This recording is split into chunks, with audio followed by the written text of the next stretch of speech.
हातिम तीस्ता के महल में जाते हैं। महल में आने के बाद हातिम तीस्ता के बेटे टूटू को देखकर आश्चर्य में पड़ जाते हैं, क्योंकि उसका बेटा खुद एक पुतला होता है। तभी अचानक वहाँ तीस्ता आती है और कहती है, तुम्हारी हिम्मत कैसे हुई मेरे बेटे को छूने की। तभी हातिम कहते हैं, कौन सा बेटा, किसका बेटा, इस बेजान पुतले को तुम अपना बेटा कहती हो। और हातिम तीस्ता को धमकी देते हैं, अगर तुम इन सबको पुतले से इंसान के रूप में नहीं बदलोगी तो मैं तुम्हारे टुकड़े टुकड़े कर दूंगा।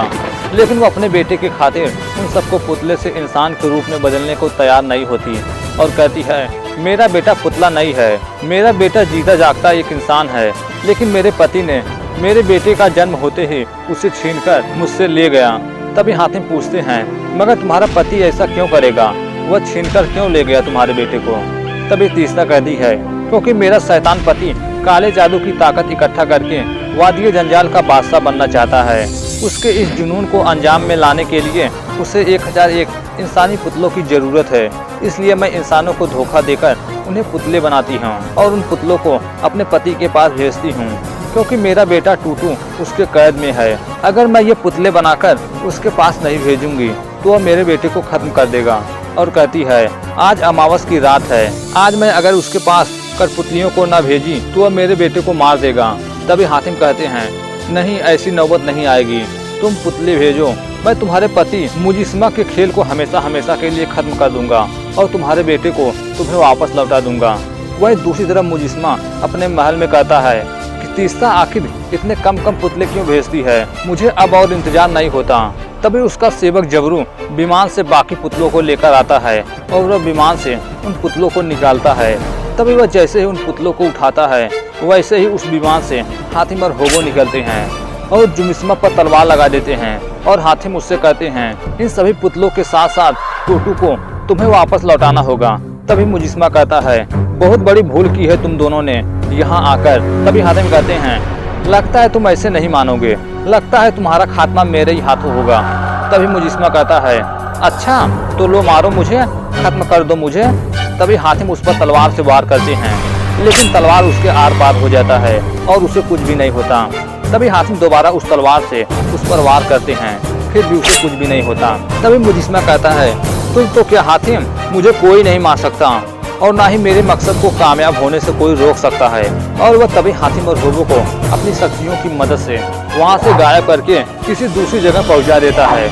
वहाँ पहुँचने के बाद होबो कहता है, वह शैतान हमें कहाँ कैद कर दिया हातिम, अब लगता है हम मुजिस्मा को कभी नहीं खत्म कर पाएंगे। उसके बाद वे दोनों कुछ दूर चलते हैं तो वे किसी कैद खाने के पास पहुँच जाते हैं। तभी अचानक उस कैद खाने में एक शैतान निकलता है। तभी वो अचानक हातिम और होबो पर हमला कर देता है। तभी हातिम और होबो मिलकर उस शैतान पर हमला करते हैं, लेकिन वे दोनों मिलकर भी उस शैतान का मुकाबला नहीं कर पा रहे थे और उन तीनों के बीच काफी समय तक लड़ाई चलती है। तभी हातिम उस पर तलवार से वार करके उसे खत्म कर देते हैं। उस शैतान के खत्म होते ही वह शैतान एक लड़की के भेष में आ जाता है। तभी हातिम के पूछने पर वह लड़की बताती है, मेरा असली रूप यही है जिसे तीस्ता ने पुतला बना दिया था और शैतान मुजिस्मा ने अपने काले जादू की मदद से मुझे आदमखोर शैतान में बदल दिया। और वह पूछती है, मगर आप कौन हो। तभी होबो कहते हैं, हम मुजिस्मा को खत्म करने के लिए आए हैं, लेकिन उसने अपने जादू से हमें यहाँ कैद कर दिया।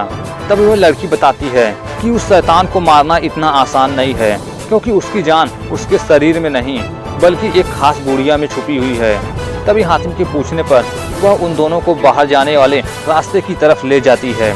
तभी आगे बढ़ने पर वे एक कमरे के पास पहुंच जाते हैं और वह बताती है, यहाँ से बाहर निकलने का यही एक रास्ता है। उसके बाद हातिम उस खुफिया सुरंग के रास्ते को खोलते हैं। वहीं दूसरी तरफ मुजिस्मा 1001 पुतलों का बलि देकर अमर और वादिये जंजाल का बादशाह बनने और दुनिया का सबसे बड़ा ताकतवर इंसान बनने का रस्म शुरू करने जा रहा होता है। वहीं दूसरी तरफ हातिम, होबो और वह लड़की उस खुफिया सुरंग से होते हुए आगे जा रहे होते हैं। आगे जाने पर हातिम किसी को जादुई जाल में कैद होते हुए देखते हैं। तभी हातिम उस पर तलवार से वार करके उस जादुई जाल को तोड़ देते हैं और उस बच्चे को बचा लेते हैं। तभी हातिम के पूछने पर वह लड़का बताता है कि मेरा नाम टूटू है, जो कि वह तीस्ता का बेटा होता है। और टूटू मुजिस्मा की उस जादुई कठपुतली के बारे में जानता है जिसकी जान उसमें छुपी होती है और हातिम को वहां ले जाता है। वहीं दूसरी तरफ मुजिस्मा अपना रस्म शुरू किया होता है। वहीं दूसरी तरफ हातिम उस जादुई कठपुतली के पास पहुंच जाते हैं। वही दूसरी तरफ मुजिस्मा सभी कठपुतलियों को बलि देने वाला होता है। तभी अचानक वहाँ हातिम पहुँच जाते हैं और उसे उन कठपुतलियों को उस आग में डालने से रोकते हैं। और उसके बाद हातिम उस जादुई कठपुतली को उसे दिखाते हैं जिसमें उसकी जान छुपी होती है। तभी हातिम जैसे ही उस कठपुतली को आग में फेंकने वाले होते हैं, वैसे ही मुजिस्मा हातिम को पकड़ लेता है और हातिम से उस कठपुतली को छीनने की कोशिश करता है। लेकिन हातिम जैसे तैसे करके उस कठपुतली को आग में झोंक देते हैं। उस कठपुतली को जलते ही मुजिस्मा भी खत्म हो जाता है। उसके खत्म होते ही सभी कठपुतलियाँ इंसान के भेष में वापस आ जाती हैं। उसके बाद वे सभी जल्द से जल्द तीस्ता के महल पहुँचने का फैसला करते हैं।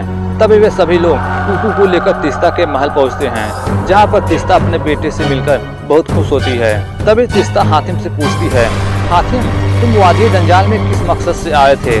तभी हातिम बताते हैं, दरअसल मैं दज्जाल के 5वें सवाल सच कहने में राहत का मतलब पता करने आया हूँ।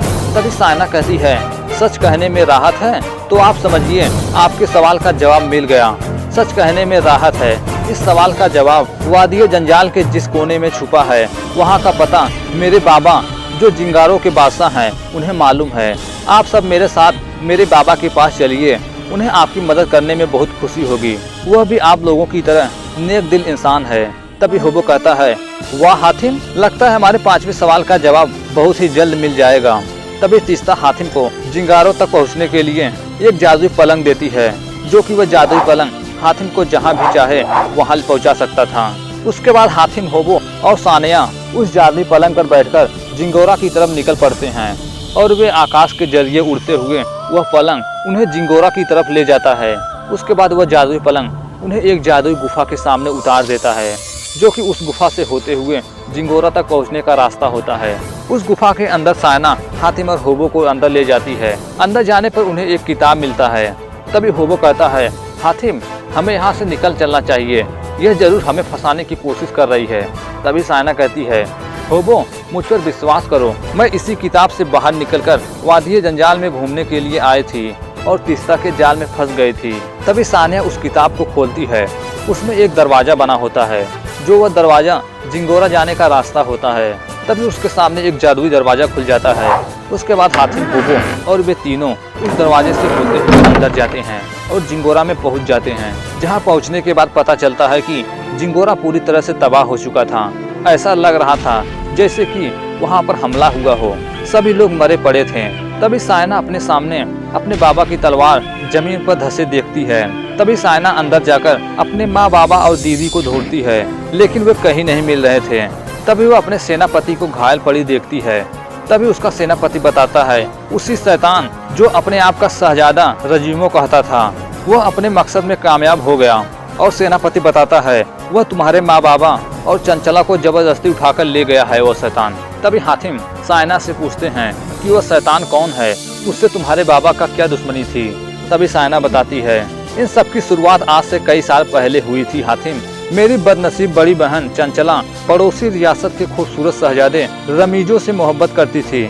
उस दिन अचानक उसकी मोहब्बत भरी दास्तान में एक अजीब सा मोड़ आया। उसकी बहन चंचला रमीजो से मिलने के लिए रमीजो का इंतजार कर रही थी। रमीजो का काफी समय इंतजार करने के बाद रमीजो वहां आता है और चंचला रमीजो से कहती है, मेरे माँ, बाबा और मेरी छोटी बहन सायना तुमसे मिलने के लिए बेचैन है और कहती हैं, ये नकाब क्यों लगाए हो, चलिए नकाब हटाइए। तभी रमीजो कहता है, अब हम तुम्हारे माँ बाबा से शादी करने के बाद ही मिलेंगे। हमने फैसला किया है कि हम अभी इसी वक्त शादी करेंगे। तभी चंचला कहती है, अब मेरे परिवार वालों को इस रिश्ते से नाराजगी बिल्कुल नहीं है, तो आप उन्हें शामिल किए बगैर शादी क्यों करना चाहते हैं? आपको हो क्या गया है? और कहती है, ये चेहरा ढके क्यों हो? तभी चंचला रजीमो के चेहरे से वह कपड़ा हटाती है और वह रमीजो को देखकर दंग हो जाती है, क्योंकि उसका चेहरा एक शैतान की तरह था और उसे जरा भी यकीन नहीं हो रहा था कि यही रमीजो है। और वह वहाँ से भाग जाती है और सायना हातिम को बताती है। उसके बाद शहजादे रमीजो को ढूंढने की हर मुमकिन कोशिश की गई, मगर उसका कहीं पता नहीं चला। उसके रियासत पर शैतानों ने कब्जा कर लिया था और वह बार बार यही यकीन दिला रहा था कि वही शहजादा रमीजो है। और बताती है, वह कई दफ़ा आया, उसने दीदी और बाबा के कदमों में सर रखकर दीदी से शादी करने की गुजारिश की, मगर उसके इरादे नाकामयाब होने पर उसने हमारे रियाया पर कई बार हमले किए, दीदी को अगवा करने की कोशिश की और वह पता नहीं माँ बाबा और दीदी के साथ क्या सलूक करेगा, उन्हें जिंदा भी छोड़ेगा या नहीं। तभी हातिम शैतान के कैद से उन्हें छुड़ाने का फैसला करते हैं और रमीजों की रियासत तक पहुंचने का रास्ता पूछते हैं। तभी सानिया बताती है वहां तक पहुंचने का सिर्फ एक ही खुफिया रास्ता है, जिसे 4 खंभों वाले स्तंभों से होकर जाना होगा, जो कि उन्हें वहां तक पहुंचने के लिए जादुई नक्शे की जरूरत पड़ेगी। और वह सेनापति बताता है कि तुम्हें वह नक्शा बादशाह बुलंद तकदीर के रियासत जुआगंज से मिलेगा।